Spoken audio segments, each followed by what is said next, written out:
Thank you for joining us. We are live with Bob Donnell, who has blessed us with his presence, and we are just so excited to hear your story and all the movement you've been able to accomplish throughout your life. Welcome, Bob.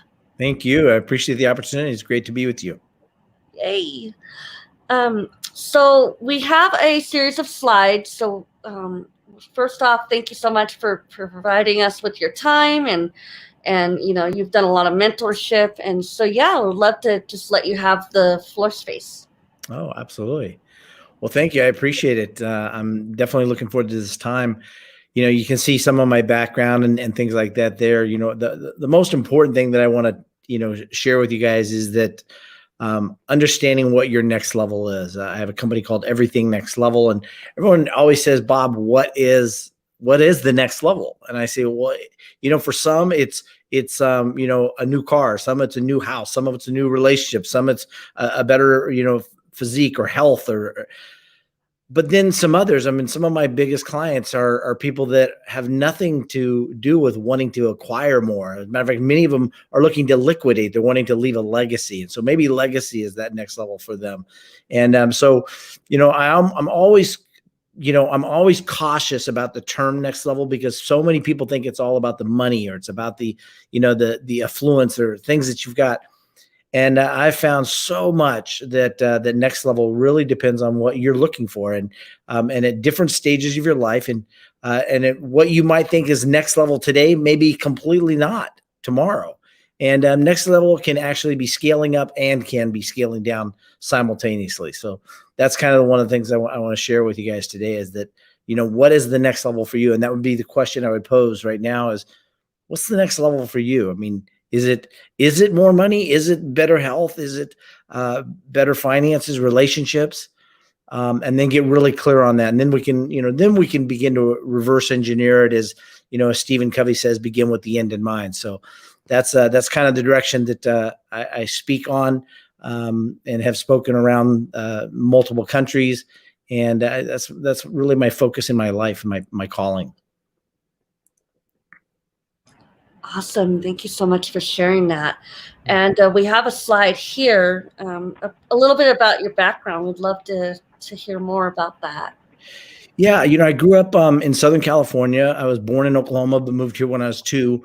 And my mom raised me. I don't know anything about my dad. Don't have any relationship. Don't even know who he is. And but my mom raised me and my 2 brothers. And very, very blessed to have a very loving, very caring mom. But she was very ill a lot of my life, and we didn't have any very, very few resources. And she passed when I was 17, when I was in high school. And I remember at 15, my mom coming home and telling me that she'd been diagnosed with cancer and she was given 6 months to live. And she lasted till 17. But it was during that time that I had a gentleman come up to me and say, "Hey, Bob, what do you want to be when you grow up?" And I don't know about you, but at 15, I really had no clue what I wanted to be when I grew up, other than maybe a police officer, or a famous athlete or something like that. I just really had no clue. And I remember asking him, I don't know, why are you asking me that? And he made this profound statement. He said, because you can learn a product or a service or an industry, or you can learn one thing that drives every product, service, or industry. And I said, well, what's that? And he said, human behavior. And I said, sign me up. And I kind of said it facetiously, but guys, if you're thinking about it and somebody asks you a question, be careful about how you answer, because what he said immediately was, great, then I want you to go back to school and I want you to become a peer counselor at your school. And I'm like, okay. And then I became a peer counselor. And it was during that time that I, really just started understanding and learning about human behavior. And so that set me on a long journey about just understanding human behavior, why somebody does or doesn't do something. And at 19, fast forward, at 19, I founded a nonprofit organization working with suicide prevention and working in crisis intervention. And then that's kind of set the trajectory for where I'm at today, and have been going forward. But, be careful how you answer when somebody asks you a question, because you may or may not like the answer. Thank you so much for sharing that.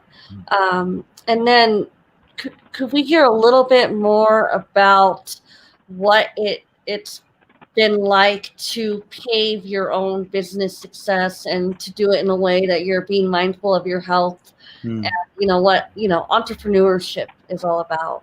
yeah. Well, yeah, I mean, the interesting thing about that is I'd love to say that I paved my own way, but really I've just had great mentors in my life. I've surrounded myself with great mentors, and I was very blessed again that, I had people in my life that just spoke into me and that really breathed into me. And, if you're in that place right now where you're trying to figure out what's next, or where do you look, what are you looking for, or how are you going to live your life, or how are you going to do something? Man, the best thing I can do is encourage you to look for great mentors. And I had some great mentors. I had, I had some people. I had a gentleman that was like a father figure to me. He was a family friend, and he taught me so much. And he was willing to just be generous with his time, and very, very caring about giving that. And I've had multiple people like that. I've had people that I've literally just said, hey, can I buy you lunch? I remember one day I was driving down the road, and there was this gentleman in a Rolls Royce next to me, and I turned over to him, and we stopped at a stoplight, and I looked at him and he looked at me, and I rolled down my window and he rolled down his, and I said, can I buy you lunch sometime? And he goes, why? And I said, because you've obviously achieved something I haven't done in my life yet, and I would just like to learn. And he says, pull over. So I pulled over, and I remember he came over from the Middle East, and he pulled over, and I pulled over, and I walked up to his car thinking, would exchange business cards. And he turns to me and he says, get in.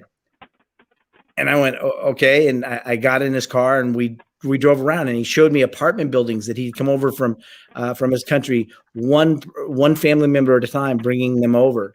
And he had, came over very poor, but amassed a fortune, and showed me apartment buildings and everything. And then we spent some time for lunch. And I said, why would you let a stranger into your car? And he said, well, why did you get into a stranger's car? And I said, because I wanted to learn. And he said, that's the same reason I let a stranger into my car. He said, Bob, I can name on one hand the number of people that asked me to teach them versus how many of them ask me what I can give them or do for them. And he said, because you wanted to learn, I was willing to. And so, that's one story, but I've had probably 75 people or more that I've literally worked for free at any given time, just to learn from them and be around them and see and experience how they live their life. And I think mentors has been the biggest thing for me. And, when I set my nonprofit organization up, the quick story of that is I was working with a kid kind of independently, and just spending time with this kid that was struggling. And, at 15, he was struggling, and I was 19. So I probably hadn't figured it out either. But I remember him saying, his stepdad was an attorney, and he called me and he says, hey, come over to my office one day. And I said, okay. So I went over his office, and he says, I think you need to play a bigger game. And I said, what does a bigger game look like? He said, I think a bigger game looks like starting a 501c3 nonprofit and putting together a board of directors and traveling around and speaking and raising money. And I'm, whoa, I'm 19. Serious? And he goes, yes. And so he began to say, how do you put together a board of directors? And so he helped me put together a board of directors. And when it all said and done, I had a board of directors of psychologists, psychiatrists, marriage family therapists, sergeant of narcotics for Los Angeles County PD, an attorney, an author. Just had some great people on this board of directors. And I'll tell you, the best thing I learned about that was borrowed credibility. Maybe you're in your life right now where you're going, well, how do I do this? How do I move forward? And then you start to doubt what you can do, or maybe what you're capable of, or who's going to believe in me. That's the question I had. Who's going to believe a 19-year-old and want to be on that board of directors?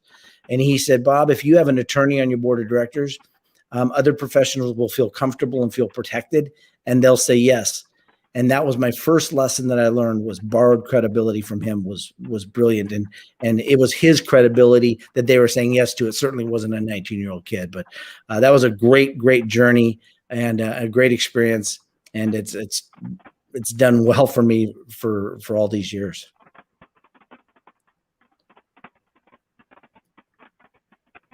So I know that you said that you have been influences basically just by like role models and stuff. So a question I have for you is, what parts of your life have shaped you the most? Yeah, I would say, there's a lot of different things that shape you in different ways, right? So my mom dying obviously shaped me in a completely different way than maybe some of the mentors did. You fast forward, I've had a brother commit suicide. I had another family friend die of a drug overdose. I think if you look at those experiences and then you combine that with my daughter who died in a car accident that I witnessed firsthand because I was in the car behind, I think when you look at those events, those shape you. And I think they shape you based on how you participate, how you allow them to shape you. I think people say, well, Bob, it's because I was raised this way that I am this way. And I said, no, it's because you interpret or you put a meaning to something that's how you became who you were. It wasn't the event, it was the meaning that you attached to it and how you participated in that event. So I think for me, it's been the people in my life, the experiences and the events in my life, and then more so the people that have helped me understand and attach a different meaning to things so that I could get a different result than maybe it was just going to be a natural byproduct of, say, my daughter dying. It can take you in one or two different directions really quick. And I was very blessed to have some tools that I could use during that time.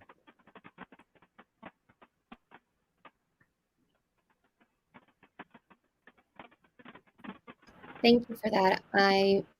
It's really interesting to hear all the stories. I have a question. What is the first step in taking your life to the next level? Yeah, I think the first step that I would always say is that you've got to understand what it is that the next level is for you. Like I said, for me, it's completely different than maybe what it is for you. And what it is for me today is completely different than what it was maybe last year or last month even sometimes. And so I would say first figure out what your next level looks like to you. What does it really look like? I mean, get real clear on next level is in health, or next level is in my finances or my relationship, or the next level is the impact that I want to have, the influence that I want to have. What is that next level? Then that's the first thing that you've got to understand is that clarity. Because if you aim at nothing, you'll hit nothing every time. Awesome. Thank you so much for answering that. And I would like to kind of chime in and ask, a little bit more foundation on your personal story that we heard at Kiss the Monkeys. And, you've been surrounded by pretty big names in terms of who's mentored you, and, you're just authentic. And it's really important to be that type of person when you're looking to be successful, and would love to hear more on that. Yeah, thank you. Thank you for the compliment. I don't take it lightly, because I think that we all have that word authentic in us, and sometimes it's easier to show it than at other times. And so the fact that you see that in me, I greatly appreciate that. I think one of the interesting things for me is like I said, the people that have played that part in my life, that pivotal point, that pivotal moment and part. One of the, I'll give you a great example. When my daughter died, I had written on the back of a business card a part of Garth Brooks' song. If you guys know Garth Brooks, he's a country western, but amazing artist, an amazing human being as well. And one of his songs is called "The Dance." And in part of the song, it says, "Yes, my life is better left to chance. I could have missed the pain, but I'd have had to miss the dance." And when my daughter died, I lost everything I owned. I was living in my car. I was trying to just figure out where I was going to go, what I was going to do next. And I remember writing on the back of a business card, "Yes, my life is better left to chance. I could have missed the pain, but I'd have had to miss the dance. Macy," her name was Macy. "Macy, you're the one dance I would never wish to miss, no matter how short the song was." She died when she was 3 or just short of her 3rd birthday. And as I wrote that, I remember thinking, I want to hand this to Garth someday. And I had worked a lot within entertainment industry. And so I'd been around a lot of people, and I thought, well, I'll just wait until the time, and it works. And so lo and behold, about 2 years later, I was at an event, and I remember being in the background. I was in Las Vegas, and somebody said, "Mr. Garth Brooks, please come to the stage for rehearsal." And I remember thinking, I didn't even know he was going to be here. And so I went up to the stage after rehearsal, and I said, "Hey, Garth, can I talk to you for a second?" And he says, "Sure." And I handed him the card because I was carrying it in my wallet. And I just handed it to him, and he looked at it, and I'll never forget. He looked at it and then went like this.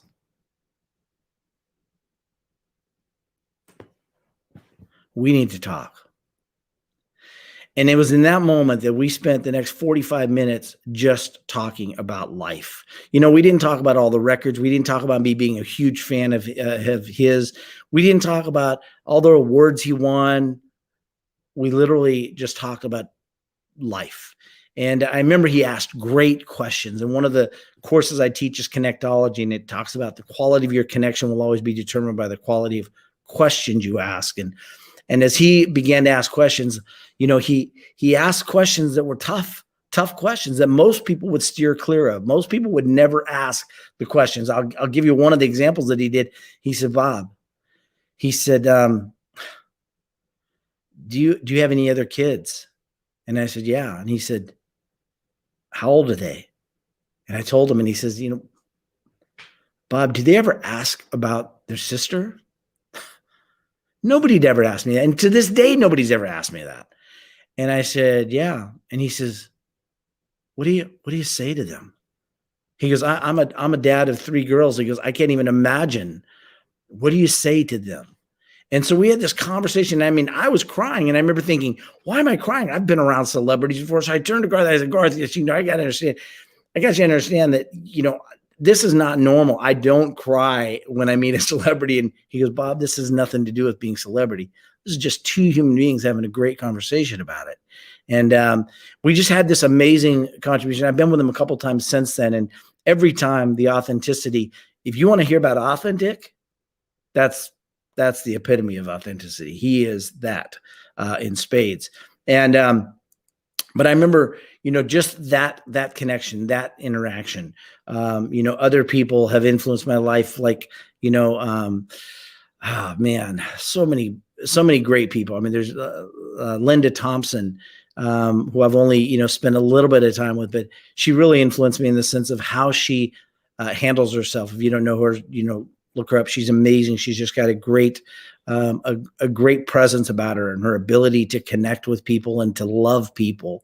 You know, and I've been blessed to be at a lot of experiences with a lot of different famous celebrities. You know, Kasem Osgood, 3-time Pro Bowl player in the NFL. Tommy Baylor, who's, you know, wrote She's Out of My Life for Michael Jackson and co-produced We Are the World. And, you know, a good friend of mine, Keith Ferrazzi, who wrote Never Eat Alone and Who's Got Your Back. I mean, these are people that have shaped me and influenced me over the years, because they've been people that have been willing to be genuine with their time, generous with their time, and genuine in their approach to building that relationship. And they've become very, very dear friends of mine, and I'm very, very grateful for that. But those people have been amazing because of their generosity of their time and their willingness to connect at a different level. See, I'm a big believer that, you know, you want shallow relationships, have shallow conversations, but you want deep relationships, have deep conversations. And those questions,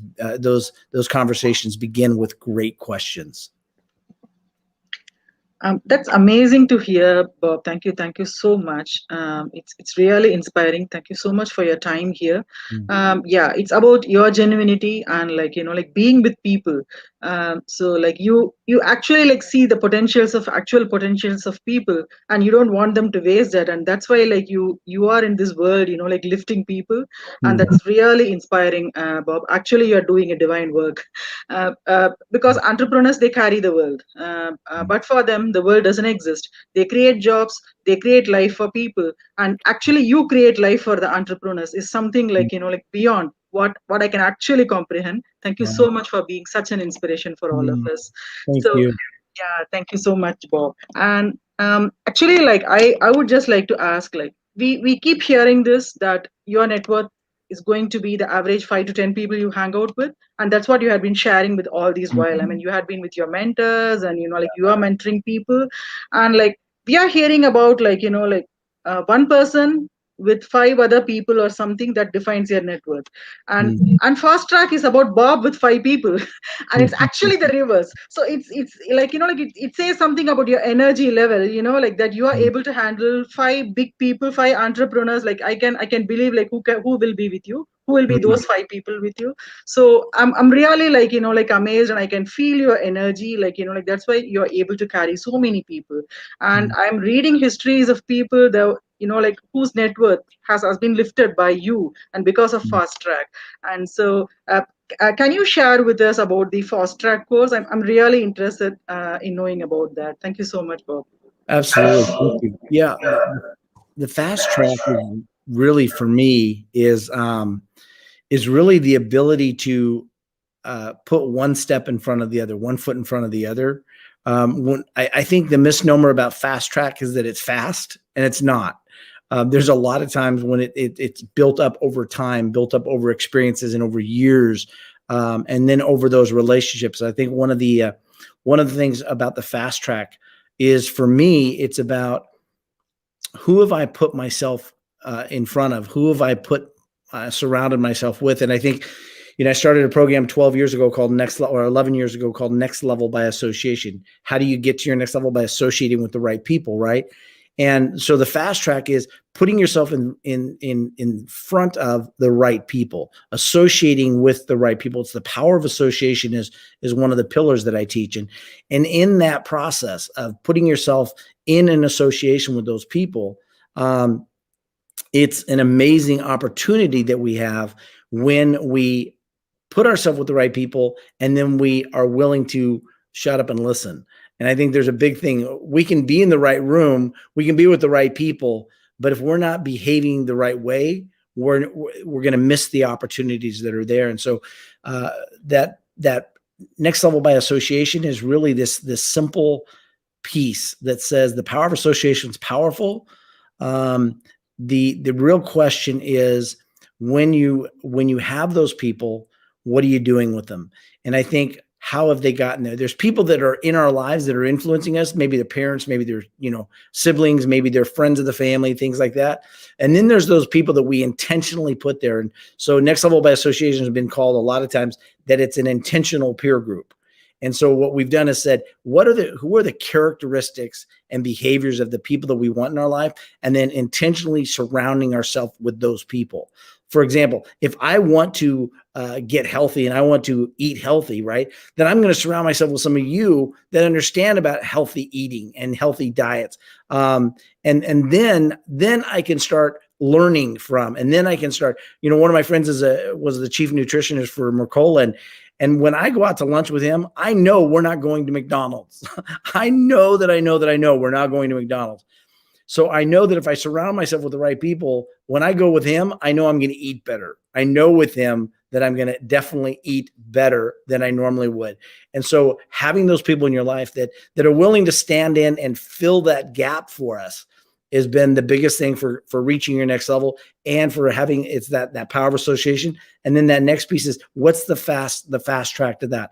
My fast track courses and programs are really about step by step by step, being consistent and persistent in our pursuit, but then being consistent and persistent about the actions we're taking that lead us to that result. I believe that we have to redefine what it is that we really want, so that we get crystal clear. But then I also believe that what we have to do is we have to look at it and say, okay, now that I know what I want, now we're going to take these steps to do it. And then we have to say, how long am I going to take those steps? And here's where it comes down to our inner game. I wrote a book called Mastering Your Inner Game.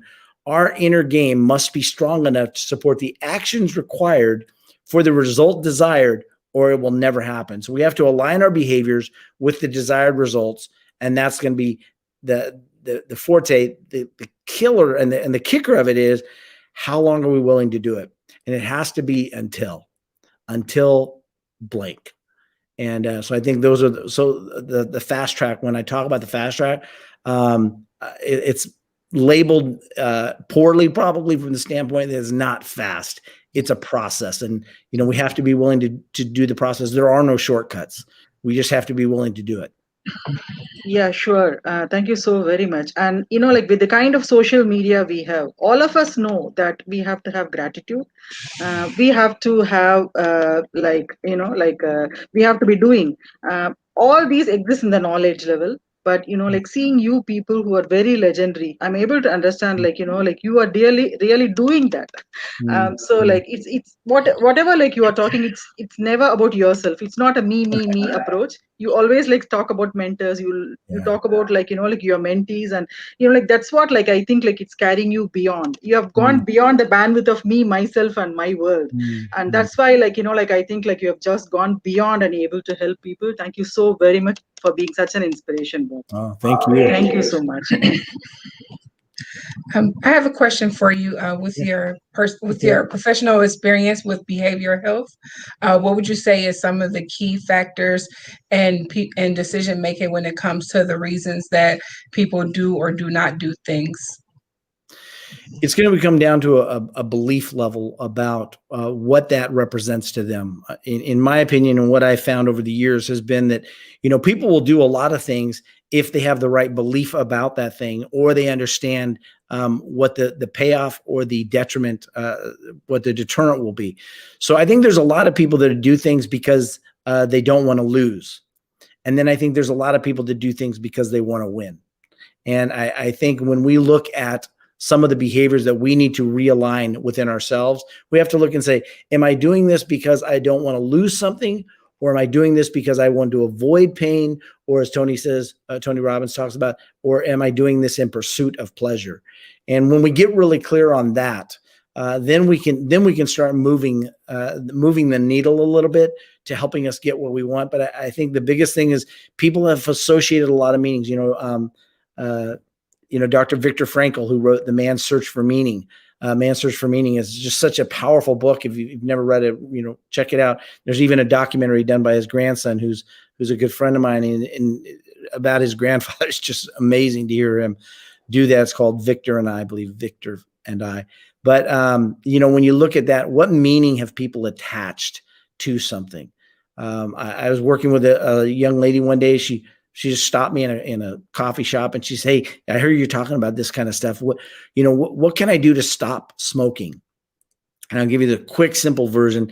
I said, "Look, when did you ever stop before? Because everyone's already stopped once." She goes, "I stopped, for about 2 years." And I said, "Well, when did you start back?" She goes, "Well, after I got into a car accident, I had a brain surgery, and when I got healthy and I got out of the hospital, I was at home, I started smoking again." I said, "What did that feel like?" She goes, "Oh my gosh, it felt like I got my life back." And I said, until you change the meaning of smoking from "I got my life back," unless you're a masochist, you will never get rid of that, because that represents part of life to you. So we did a 15-minute, 20-minute tops conversation where we reattached the meaning for her, that it was no longer about getting her life back. It was taking her life away. It was destroying her life. It was literally sabotaging the very life that she wanted. And we started talking, we attached new meanings, like, what do you want for your life? How does cigarettes play into that? And how does cancer play into that? How does lung problems and breathing problems? And so as we did that, we disassociated, and then we associated new meaning. In that moment, she was able to change the meaning, and she was able to get different results.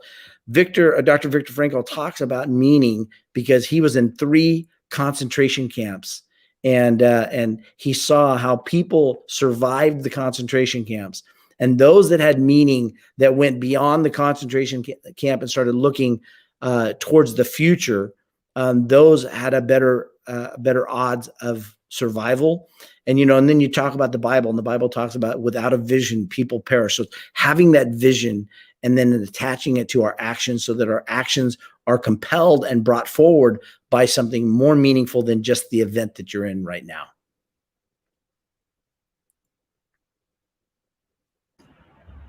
Thank you so much for sharing that.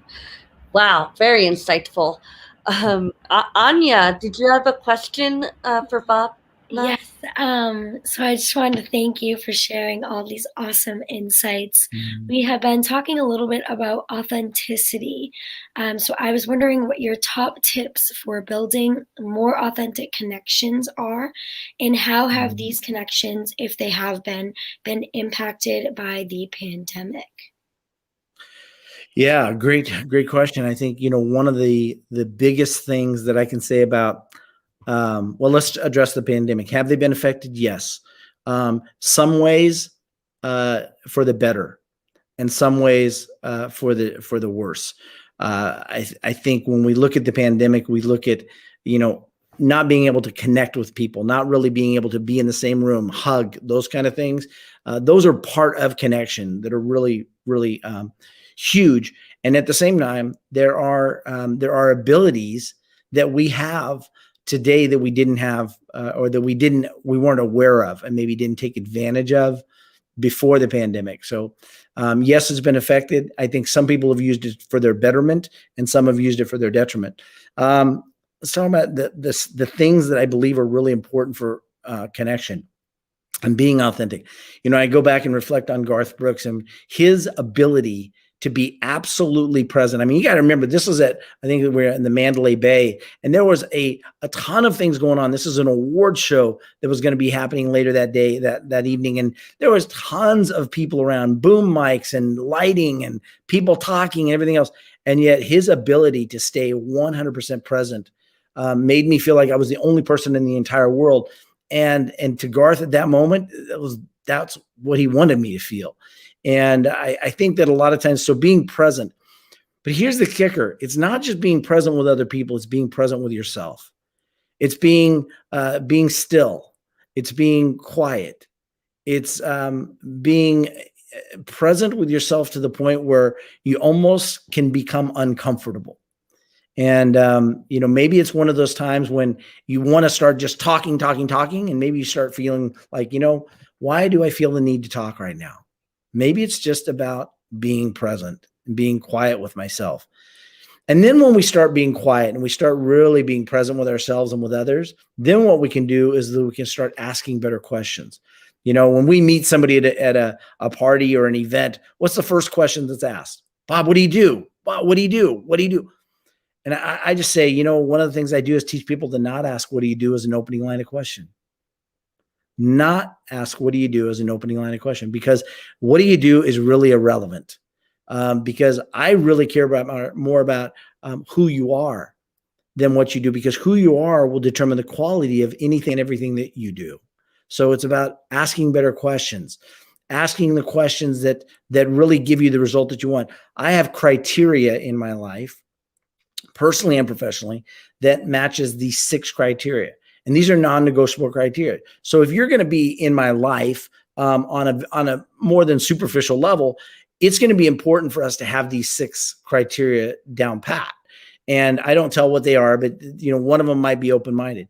If I know that open-minded is important for me in my life, why? Because I don't do things the way everyone else does. And so sometimes people will get frustrated because I'm not behaving the same way that everyone else does, like asking, what do you do? If I know that that's an important characteristic and a quality for me, not avatar, but characteristic and behavior, then I'm going to ask a question that helps me flush that out. And unfortunately, if we haven't done the work before, we start asking the wrong questions. And when we ask the wrong question, every time, we'll get the wrong answer. So really understanding, being present with yourself, being present with others, asking better questions of yourself and asking better questions of them. And really the best questions come from, what is it that you're trying to learn? If I want you to say the number 4, but I keep asking you what 3 + 2 is, whose fault is it that you're not saying 4? It's mine. And so we have to claim and own that responsibility of, am I getting what I'm asking for, or do I need to change my questions so that I begin to get more of what it is that I'm really seeking to get more of? That was a phenomenal answer. Thank you so much. Thank you. I'm seeing a lot of Asian philosophy running here. Just being still, and be present. Because this is what you will be doing, and you are present physically here with us now, but you will be leaving like a lot of like your energy with us, and that we consider as a presence. And so like I'm seeing a lot of Asian philosophy in yours, like I mean the merging of the East and the West. So can I hear like like what's your underlying, I mean like philosophy, any Asian things that you follow, Bob? Yeah, I'm a Christian, and so was raised Christian, and so what I found common in almost all major religions is that being present is key. I found that being of generosity, being grateful, all of those things that we know, whether we're Christian, whether we're Buddhist, whether we're Muslim, it doesn't matter. We all have the same foundation of that those are the things that are important, because I think we all know that the more we are present, the more we are quiet, and the better questions we ask, the clearer our lives are going to become, and the more in tune we're going to be on how we live our lives. So being raised a Christian, very foundational, a lot of those same things as many of the other religions out there. And so it's just really the idea of what is it that you're really seeking? And are you seeking it in the right place? And when I say the right place, it might even be the right thing. There's a lot of people that have been scrambling for years and years and years to acquire more so that they can find happiness. And you and I both know that more things does not equal happiness.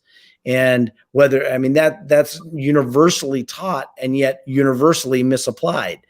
Yep. So when I think about, stuff like that, I think, where did that foundation come from? It came from the way I was raised by my mom. It came from, my belief in Jesus Christ and being the Son of God and all of that. That was part of it. And so where somebody else comes from is, I believe that we're going to all come back to that same place, that we know we need to be grateful. We know we need to have influence. We know that we need to love people beyond their actions, beyond what's happened to us, that we need to have a generous ability of grace, extend a huge amount of grace to people, and then be willing to stand in the gap for them until they find their own way. Yeah, that's very awesome. As you say, like we have the direction, and of course, like all the religions are trying to like teach love to us, teach to respect everyone, and so like that's very lovely to hear, Bob. Thank you so very much. Thank you. Awesome. So does Luna, did you have any, I'm not sure. Let's see, I got so we had this just to kind of finish things up, as far as like the questions that we had, officially prepared. And so just to finish up, we wanted to talk a little bit more about, like the entrepreneurial side of things and more like professional life. So I know we've gone into a lot of stuff about like personal life. And so we just wrote down that the entrepreneurial spirit is going beyond the personal and professional best anyone can be. And so going on with that, my question is, how do entrepreneurs ensure next level living for not only themselves, but also others? Again, it depends on what their next level is. They're going to have to position and position themselves differently. If I want to achieve making $1 million, it's going to be a different mindset, but it's also going to be a different action step than if I just want to travel the world and live in live out of a backpack. So again, getting clear on what it is, then we have to reverse engineer it. Then we have to say, okay, what are the action steps that are going to be there? And same thing with our businesses.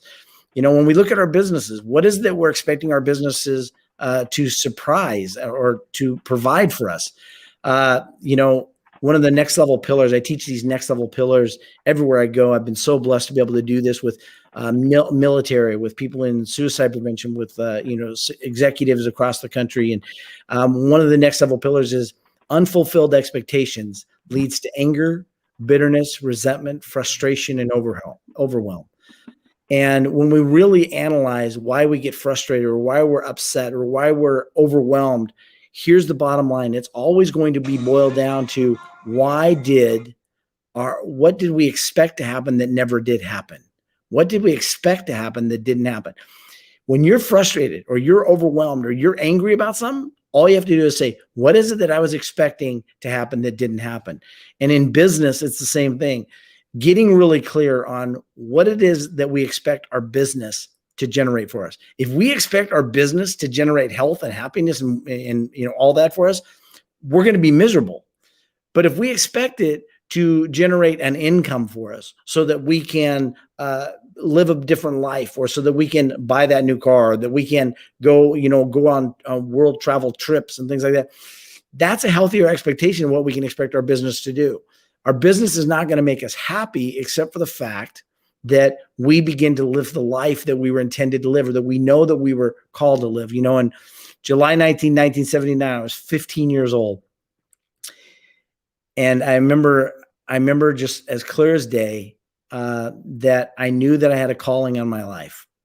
And that calling was, I wasn't sure if it was to be a pastor or whether it was to, what it was supposed to do. But I knew that the calling of my life was to use my voice and use my life to impact others. Now, sometimes I've done well with that. Sometimes I haven't done so well with that. Here's the one thing I know, that it was that calling. And I think a lot of times we struggle because we're not sure of what the calling is. And maybe some of the listeners are sitting there going, I don't know what my calling is. Let's go back. Are you being still? Are you asking the right questions? Are you surrounding yourself with people that are in pursuit of their calling and perfecting their calling at any given moment? If you're doing those three things, your calling is there. Your calling is going to be evident, become more evident in the questions that you ask yourself. For me, I know that impacting people's lives is going to be my calling until the day I die. Now, it may take different shapes and different forms in doing that. But personally and professionally, I think, when we look at professionally, what's my business designed to do? It's not to make me happy. My business is to impact other people. My business is to provide an income or provide a means for supplying support for other nonprofits or other people in my life. And as we do that, and we start asking those better questions, then we can get better answers. But only then will we truly get the better answers, and then be living a life of purpose. And purpose is going to be the key, because of vision being key to being able to pursue anything in our lives. Having a vision is going to be what draws us towards something.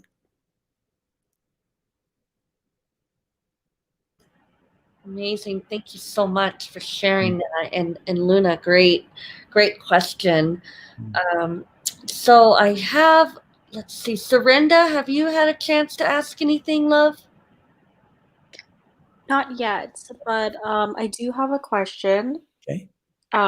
It's really inspiring to hear your story and everything. So I just had a question, since you do help people towards personal development and coaching and stuff. What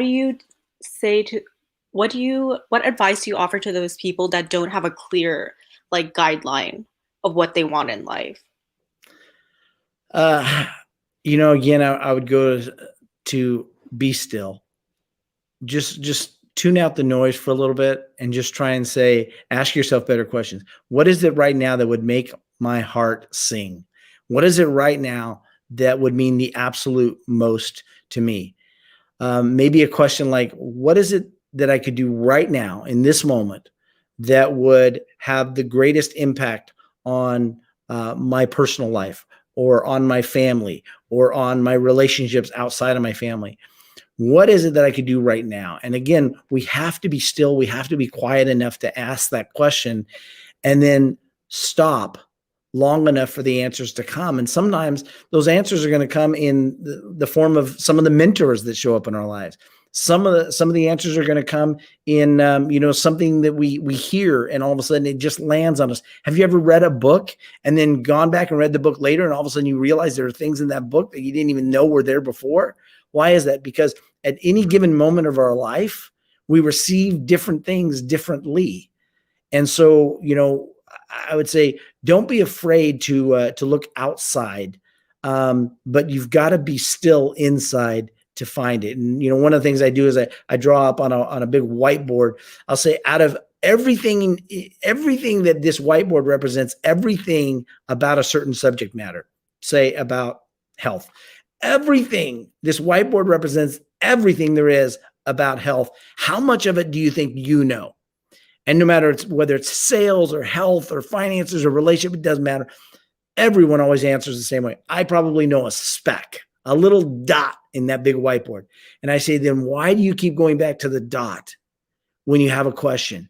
Look for whatever else that you don't know. And in there, you're going to discover new things. So one of my things is people say, well, Bob, how do you increase your sales? Or Bob, how do you have a better health? Or what?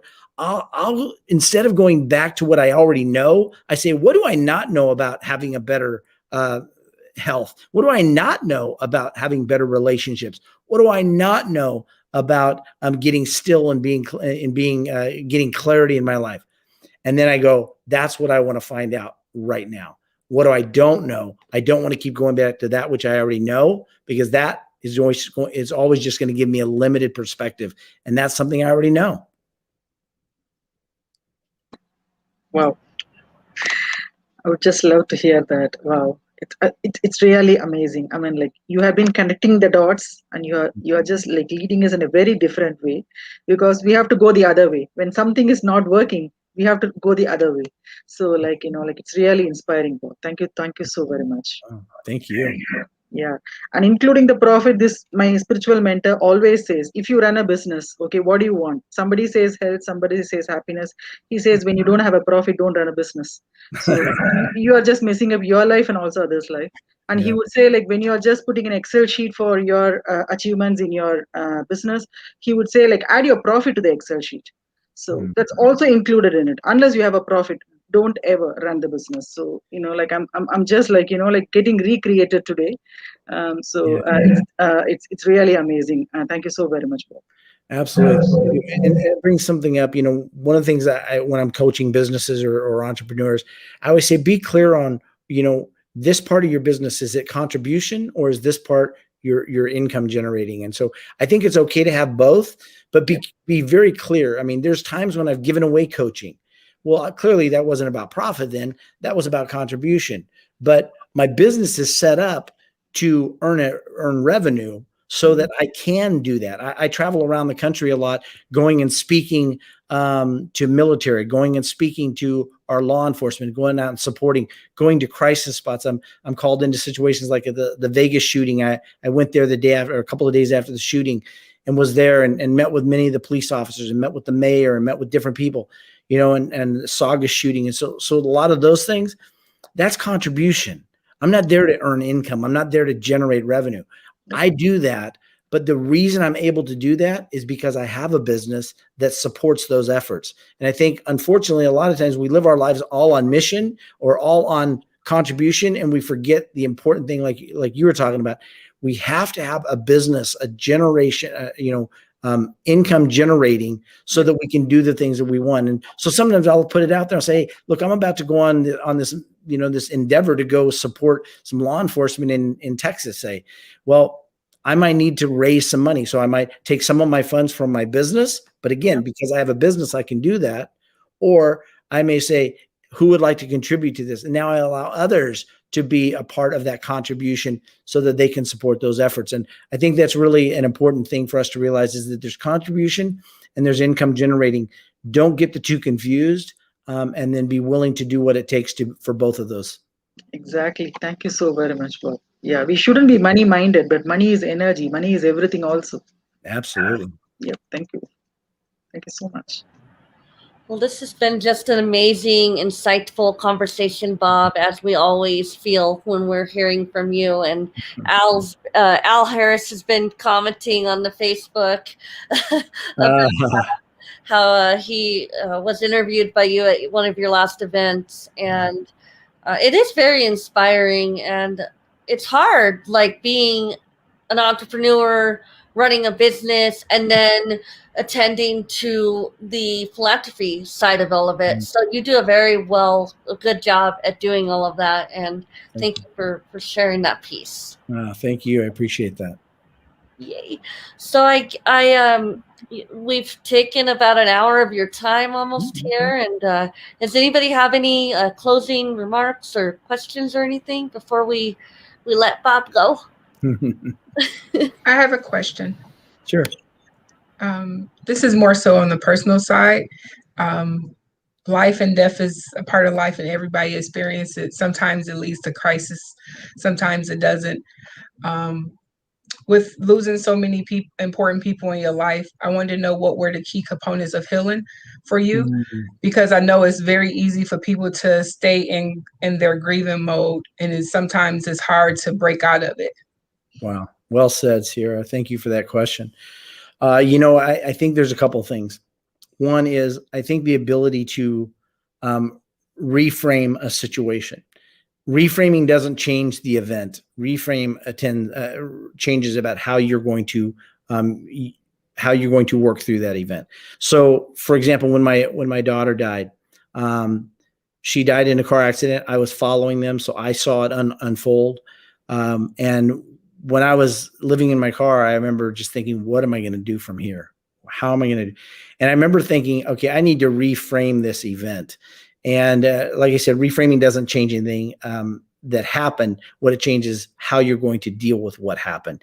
And I think it's a huge thing. So for me, what I said was, well, because my mom died when I was in high school and my daughter Macy just died, I said, well, Macy is the first grandchild fathered by me that my mom gets to hold.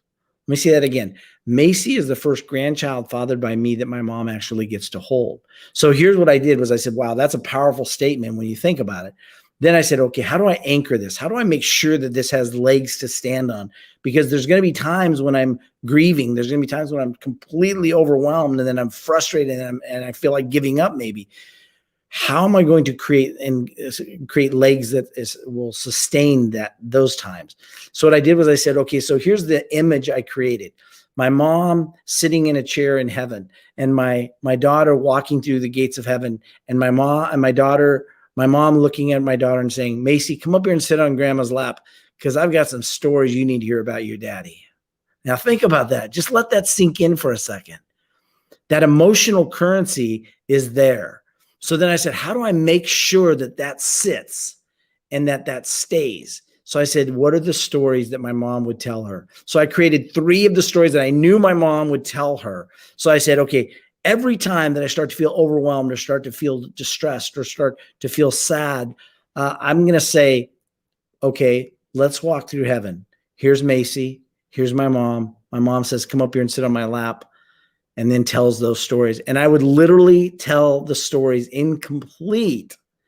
completely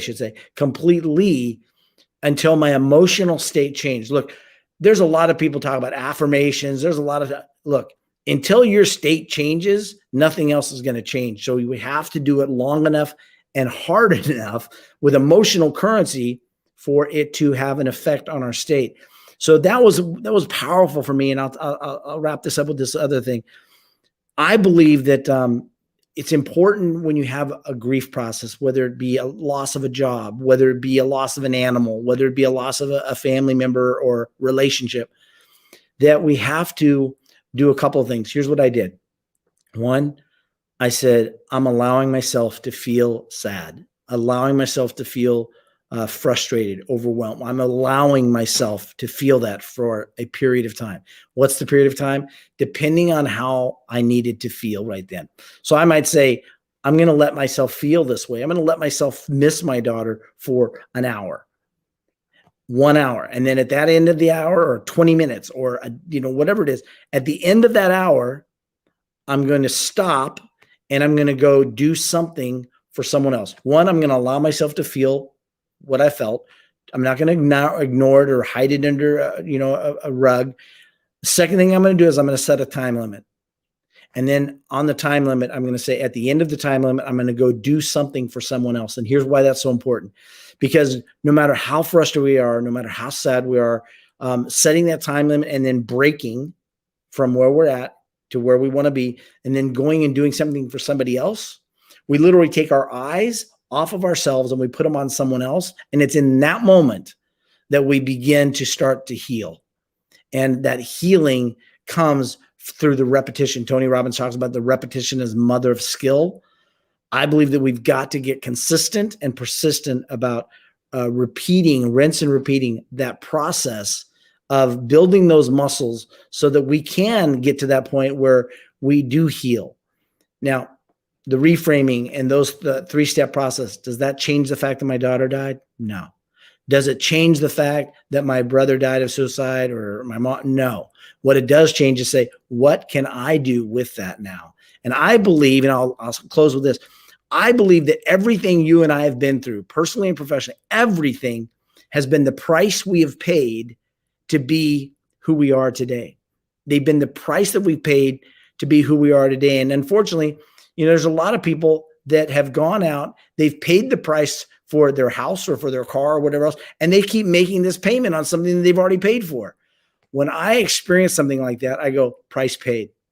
I've already paid that price. I don't need to pay it again. Price paid. And then I say, what am I going to do with this investment? Here's the difference. An investment, we look for an ROI, a return on investment. An expense, we have no expectation of anything other than what we just spent. And so I'm always looking for the ROI. And I would encourage everyone, look for the ROI, look for the return on investment of those experiences, those challenges, those painful times in your life. Look for the ROI and then go out and claim it. Thank you so much. I'm honestly speechless. I'm learning so much and all the inspiration stories. And honestly, I'm so sorry to hear about your daughter and mother and brother. One question that I have is how to distract yourself from the negativity that life has to give you, how to stay positive minded and how to focus on something that's not going to bring you down. Wow, that's a really good question. And unfortunately, there's a lot of people that they're going to disagree with me on this, but I'll tell you, a friend of mine, she worked for the President of the United States when she was 19. After that, she worked for Dr. Billy Graham. And then after that, she worked for Dr. Robert Schuller. And all three very, very influential people in the world. If you don't know who they are, you can look them up, but very, very influential people. And I remember asking her, how do they keep the negativity? Like, imagine being the President of the United States, or imagine being Dr. Billy Graham or Robert Schuller. And you've got all these people saying all these bad things about you, oh, that was a bad decision. Oh, he's not as who he says he is, or all these things that people say. And I said, I want to know how each one of them handled that. And she said, oh, they all handled it the same way. I'm like, I'm expecting 3 different things. I'm ready to take notes. And she said, they all handled it the same way. I said, what's that? And she said, they all were very clear on their mission. And anything that did not support the furtherance of the mission was just white noise. It just didn't matter. And I think as I started looking at, I'm like, well, obviously Gerald Ford was the president you worked for, and he was in a place to try and heal America after Watergate.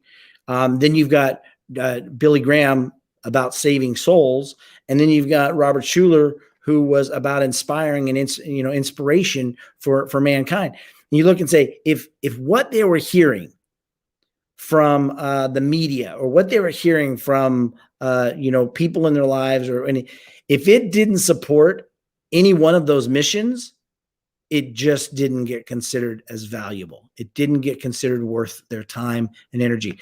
So maybe you're in a place where you're just hearing a lot of negativity. The world can be very, very negative at times, but it's also very, very positive at times.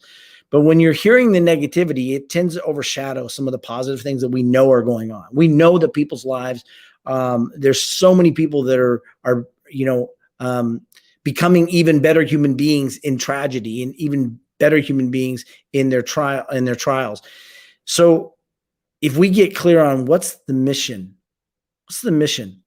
if you're going to, you're going to go out and you're going to start a business, what's the mission behind the business? What's the vision for that business? What's the mission? What's the meaning of that business? Then when the attacks come, oh, you'll never do that. Oh, that's not going to be success. That's one, you're going to be able to stay the course, even in a frustrating time. But here's the kicker of it. When I walk up to a friend of mine who's a multi-millionaire, and I say, I believe it's possible for me to go out and make $1 million. What does he say? Absolutely. But if I talk to somebody maybe that has never made $1 million or, knew me as a kid or something like that, they go, come on, really? I mean, think about this. Look, who we surround ourselves matters. The power of association, surrounding yourself with people who believe the best, want the best, and are willing to inspire you to be your best. And the next level pillar that I will claim on this one is every next level, personally and professionally, of your life, every next level will demand a different you. Not requested, but it will demand a different you. Seek to be the new you. Thank you so much for that answer. Yay! You guys, that was such an amazing session with you, Bob. Thank you so much for inspiring us and just that enlightenment. It's definitely needed during these times, and that's a big reason why we started these discussions, to just hear all of this inspiring noise that you've made in the room today. So thank you for your presence. Oh, thank you. So wonderful. Well, we will go ahead and thank you so much for your time, and we hope to meet with you again in the nearby future. Absolutely. Likewise. I appreciate it. Thank you very much. Thank you, guys. Bye. Thank you so much. Bye. Thank you. Thank you. Thank you.